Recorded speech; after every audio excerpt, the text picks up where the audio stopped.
In Aswan, Egypt, Layla comes home and finds her bird at the bottom of its cage in a pool of black liquid. She asks her mother to save her, so the lady grabs the bird and crushes it. Then the parents go to their cellar, which is located under a black pyramid.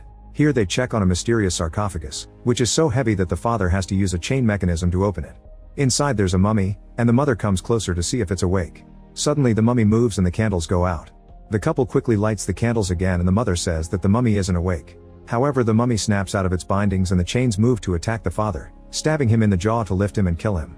The lid falls back on the sarcophagus, and now the mummy is pounding on it. Sometime later in Cairo, Charlie and his pregnant wife Larissa hear their kids yelling. They rush outside and find them fighting, so they quickly separate them and learn that Sebastian threw Katie's doll over the balcony, so it broke. Larissa has to leave for work, so Charlie fixes the doll with some tape and promises to take it to a proper shop later. Katie is still mad because Sebastian wasn't scolded for this, so she feels like her parents have a favorite. After arguing with her father, Katie goes to play in the garden. Suddenly she sees a figure behind the fence and thinks it's her friend Layla, but the woman introduces herself as Layla's mother. She does a simple trick with flowers and offers some of Katie's favorite candy. Katie gets nervous and says she should go back, so Layla's mother gives her a nectarine from her own garden. At the same time, Charlie gets a call telling him he got a new job in the USA. When he turns around, he notices something strange on Katie's dollhouse. Charlie opens the door and finds lots of candy wrappers, yet neither he nor Larissa has given their kids any candy.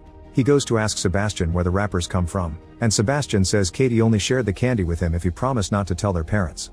When Charlie demands the truth, Sebastian tells him that Katie has a friend who visits her in the garden. When Katie grabs the nectarine, Layla's mother apologizes and begins to whisper a spell. The nectarine cracks and a bug comes out to quickly enter Katie's mouth, so she collapses because she can't breathe. By the time Charlie comes to the garden, Katie is gone and there's a hole in the fence. A desperate Charlie rushes to the street and asks his neighbors if they've seen Katie. As an alarm announces a sandstorm, he sees a woman with a child at the end of the street.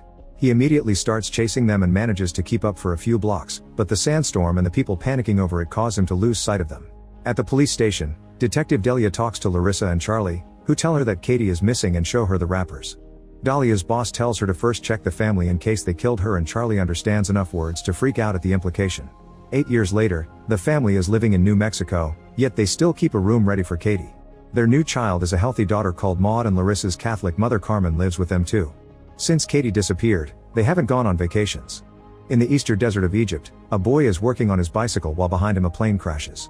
Hearing the noise, he goes to investigate and finds the wreckage in the woods. The pilot is dead on the ground and there's an eye nearby. When the boy looks up, he finds the co-pilot impaled on a tree. He runs away in horror, only to trip and fall right in front of the mysterious sarcophagus.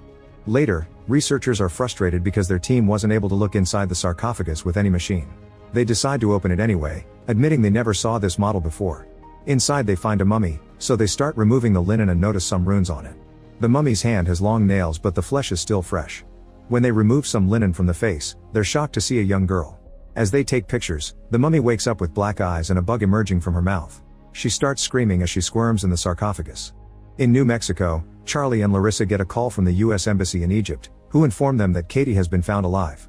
The couple immediately flies to Cairo, where a doctor warns them that Katie has gone through lots of trauma and malnutrition. She's locked in a deep catatonic state, so she may show some strange behavior. All sudden movements and loud noises must be avoided, which is why they're keeping her sedated. When the parents finally enter the room, they see that Katie is a bit deformed now.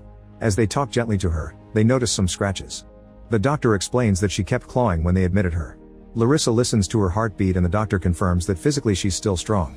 Katie moves an arm so both parents can hold a hand, but she also starts having an anxiety attack. The parents go outside to give her space and Larissa has a breakdown. Afterward, Delia shows them pictures of the sarcophagus, which is around 3,000 years old. Katie was being transported on the plane that crashed, and Delia believes she was a victim of human trafficking because sarcophagi are a common method to hide people and illegal artifacts in Egypt. The next day the parents bring Katie home, and her siblings are a bit freaked out to see her. After the wheelchair is clumsily dragged up the stairs, Katie is put to bed. Maud is finally brave enough to introduce herself, yet Sebastian refuses to acknowledge her. Carmen prays for her granddaughter and kisses her forehead, but Katie suddenly sits up to headbutt her. Then her body arches as she floats above the bed, only for her back to crack before she collapses. When her body starts squirming again, Charlie holds her down so Larissa can sedate her. That night, Charlie looks at the pictures of the sarcophagus and the linen to search for answers. Larissa is sitting with Katie, showing her old family pictures while talking about their old life. However, Katie just falls on her pillow. When Charlie checks on his wife, he finds Larissa asleep on the child's bed but no Katie in sight. They desperately go looking for her. At the same time, Maud is awakened by some weird noises. She wakes Sebastian up and he worries when he hears the thumping noises too. Suddenly something appears to be moving inside the wall and Sebastian grabs a bat, but his parents arrive before he can act. Larissa opens a hatch in the wall and is startled by something running by. She moves inside and sees Katie hiding behind some boxes, but the girl runs when she hears her. A chase ensues and Charlie follows them on the other side by hearing the noises. At the next hatch he enters the wall too, only to bump into Larissa. When a scorpion appears on the wall, Katie's hand reaches to grab it and proceeds to eat it. The siblings hear all the commotion, so they go to Katie's room just in time to see her come out of the wall and her parents struggling to keep her still. Larissa reaches inside Katie's mouth to pull out the scorpion, causing her to puke all over the carpet.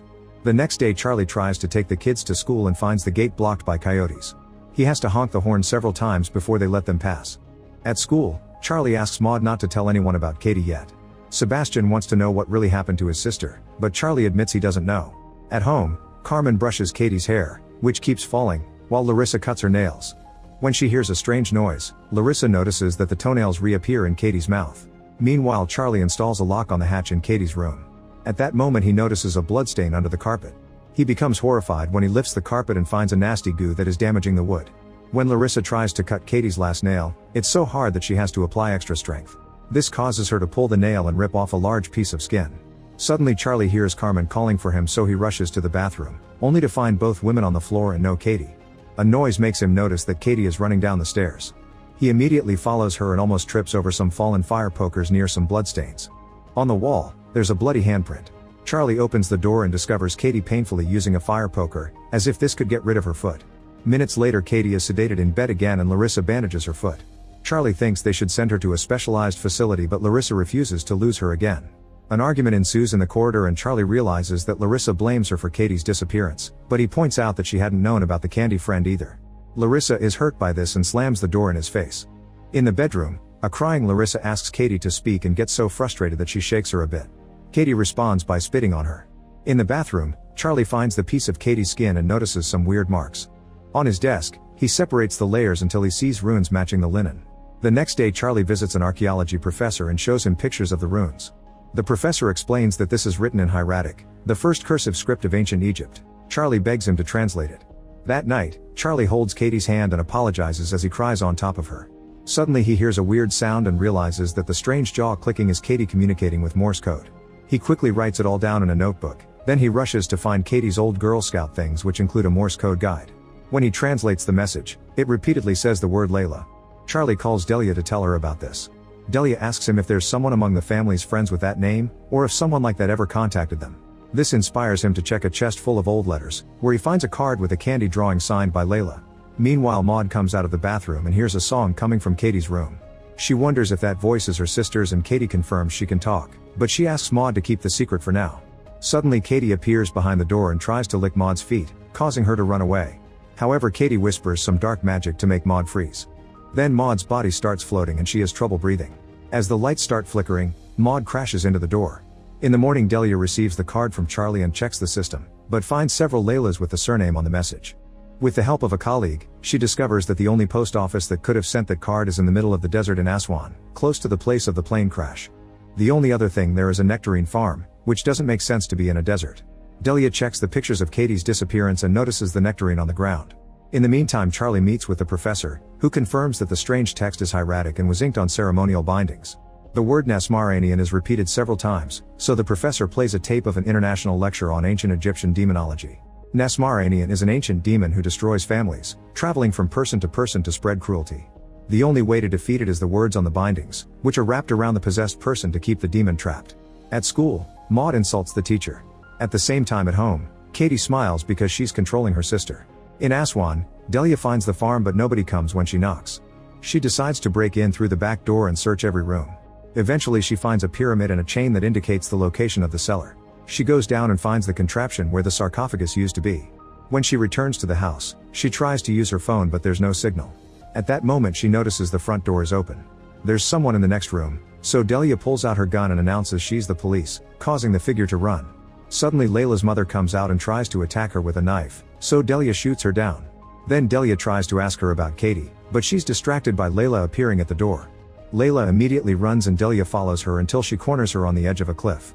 Since Layla won't stop digging, Delia shoots at the sky to make her stop. Layla responds by showing her a box she just dug out. When Delia opens it, she finds a tape labeled Katie. Meanwhile, Larissa tries to fill the tub, but the water starts coming out black. She has to run to the basement to turn the entire system off, and she hears a weird noise in the pipes. She also notices the cards and finds Layla's. At the same time, Charlie picks up the kids, and during the ride home, Maud keeps repeating the insults. Charlie asks Sebastian not to tell his mom what happened. In Katie's bedroom, Carmen keeps praying. Suddenly, Katie bites her hand and tackles her. After Katie says she can stop her heart, Carmen pushes her off and tries to escape, but Katie closes the door. When Carmen turns around, Katie is gone and the wheelchair is moving. Then Katie appears behind her and knocks her down, making her lose her teeth. Carmen grabs her crucifix and prays again, but Katie laughs and makes a rosary choke her grandmother. She tells her it's fun to be dead before throwing her through the window. Charlie and the kids arrive and notice that the coyotes are gone. At that moment, Carmen lands on the car, cracking the glass. Maud laughs and Charlie tries to help Carmen, but a coyote appears at the window. When Larissa enters Katie's room, she finds the girl sleeping in bed. Then she looks outside and discovers that the coyotes are eating Carmen. At the police station, Delia plays the tape. Layla's mother appears, saying that an innocent child is best because the body lasts longer, but any human will do. The video then shows the ancient language and the woman going through a strange ritual. Delia asks Layla what the meaning of the tape is and shakes her when she doesn't answer. Layla opens her mouth to reveal that her tongue was chopped off. Dali asks if her mother did it and Layla nods. With some difficulty, Layla explains that she tried to tell the truth once and she was punished. She also says that Katie wasn't supposed to be outside the sarcophagus. Her brothers had to move her because the valley will be flooded soon, but it was never moved before. When Delia asks for more details, Layla writes everything down. After reading it, Delia tries to call Charlie, but he won't answer. During Carmen's funeral, Maud pulls until her tooth falls off. Charlie sits in front of Katie's locked door, but Sebastian comes to tell him that his mom needs him. Then Charlie checks on Larissa, who finally wants to send Katie away too.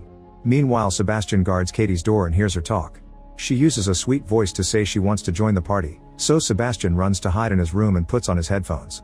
However, Katie's voice still appears in his mind, asking him if he remembers the doll he threw because that's what inspired her to throw Grandma. She blames him for Carmen's death and laughs. In the kitchen, Maud finishes losing all her teeth. On the ceiling there's a spot that matches the bloodstain in Katie's room, and soon this spot breaks to let Katie through. Then Maud goes to Carmen's coffin and pulls a thread from her mouth until it opens. When she smiles at her parents, she's wearing Carmen's teeth. A man accidentally bumps into her, so Maud tackles him and wildly bites his neck. While the adults pull her away, Katie crawls on the ceiling until she's above the coffin and jumps into it to bite Carmen's neck just as wildly. Larissa sees the coffin shaking and runs to try to pull Katie out, only for the stand to break. The bodies roll out and Maud snaps out of her craze while Katie licks the blood spilling out of Carmen's wound. After the funeral is over, Katie is tied to the wheelchair and her window is sealed. Charlie sits in the room with her to guard her. This doesn't stop Katie's power from repeatedly bashing Sebastian's head on his bed. Larissa is currently packing and Maud keeps insulting, saying she's a bad mother. As the wheelchair starts floating, someone rings the bell. It's Delia, who has brought the tape and proceeds to translate everything that Layla's mother says. She explains that with time every containment they make wears out, so they have to prepare a new one to keep the demon trapped. Since her family got this curse, there have been 82 mummification rituals. She's recorded this video so future generations can keep repeating the process. The recording then shows Katie held above the sarcophagus with the previous mummy as Layla's mother starts chanting the spell. The mummy wakes up and spits some black liquid into Katie's mouth. The group then wraps her up in the enchanted linen and locks her up in the sarcophagus. Delia points out the demon was supposed to stay buried, but now it's on the loose. At the same time, Katie makes Sebastian come for her, so he breaks the hatch to enter her room. He then helps her remove all the skin, revealing her raw flesh. While a desperate Larissa runs to rescue her daughter, Delia hears a noise, unaware that Carmen has left her coffin. She rushes upstairs and tries to help Larissa open the door while a sandstorm surrounds the house. In the living room, Charlie is still staring at the TV in shock. He turns when he hears a noise and finds Carmen eating the funeral food. Carmen makes a naughty offer, but Charlie runs off because he hears Larissa yelling for help. The women almost open the door, but they're pushed back by Katie's power. Afterward, the door opens on its own and they see Katie floating in full demon mode. She tackles Charlie and manages to bite a bit of skin off before the others pull her back. Katie pushes Delia in return, causing her to hit her head and fall down the stairs. After headbutting her mother, Katie swallows Charlie's skin and headbutts him a few times too. Larissa wants to help him, but Katie closes the door to lock her up with Sebastian. The boy hits Larissa with a bat, so she grabs a fallen sedative and runs to hide in the wall, thus he chases after her. When Sebastian is distracted, Larissa injects him by surprise to knock him out. Downstairs, Delia wakes up when Carmen steps on her neck. Carmen spits out a scorpion that falls into Dalia's mouth before letting her go. Delia quickly moves and kicks Carmen, getting her head stuck in the railing. At that moment the scorpion's tail pierces through her neck, but Delia reaches into her throat to pull it out. At the same time, Katie tries to choke Charlie, so he pushes her off. He crawls away and reunites with Delia on the stairs, so he asks her to remember the words as they run to hide in the bedroom. When Katie jumps on her father again, Charlie holds her while Delia starts chanting the spell, although she has to cover the hole in her throat with her hand. Since Katie keeps freaking out and scratching, Charlie throws her on the floor. At that moment, Larissa enters the room, so Charlie apologizes to her before Katie spits all the dark liquid into his mouth to finish the transfer of the demon. Both of them collapse holding hands. When Katie wakes up, she calls Larissa mom in her normal voice. Sometime later, Charlie has been sealed in a coffin in the basement. A normal-looking Katie knocks on it using Morse code and Charlie answers the same way to say that he loves his family. Meanwhile, Layla's mother is revealed to be alive in a hospital. One afternoon she's visited by Larissa, who injects her with a sedative. Then Delia brings Charlie in a wheelchair and they start the ritual to pass the demon to her. Make sure to subscribe and turn on notifications so you can watch more videos like this. Thanks for watching.